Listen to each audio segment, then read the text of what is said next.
Hi friend, তোমরা এখন সবাই কেমন আছো? আশা করি অপুবালার দোয়াতে সবাই ভালো আছো, বা অপুবালা সবাইকে ভালো রাখুক, এটা চাই। সবাই দোয়া করছি, সবাই ভালো থাকুক, আল্লাহ সবাইকে রুজি রুটি বরকত দেখ, সবাই শরীর স্বাস্থ্য ভালো থাকুক, এটা চাই। তো আমার বন্ধু সবাই ভালো থাকলে, আমার ফ্রেন্ডরা সবাই ভালো থাকলে আমাকেও ভালো লাগবে। তো এ হচ্ছে ভাই আমাদের ধানের জমি। ধান লাগাবার জন্য যে চারা তৈরি করি আমরা, ধানের চারা, ঠিক আছে।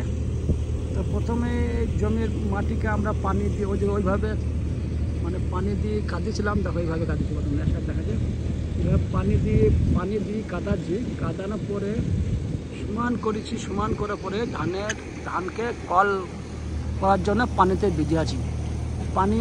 পানিকে ভিজি সেই ধানটা শুকিয়ে রেখেছি। শুকিয়ে রাখার পরে বস্তা চাপা ঢেকে রেখে সেটা কল বের করেছি। কল বের করে এইভাবে কাটানোর পরে কল বাঁকা পরে এই ধান আমরা তো ছড়িয়ে দিই, এইভাবে বীজ তৈরি করেছি। বীজের মধ্যে পানি দিয়ে তৈরি করেছি, অবশ্যই পানি আছে অবশ্য। তো মেন কথা হচ্ছে কি, আমি বেশিক্ষণ ভিডিও বাড়াবো না, লং বাড়াই রাখছি।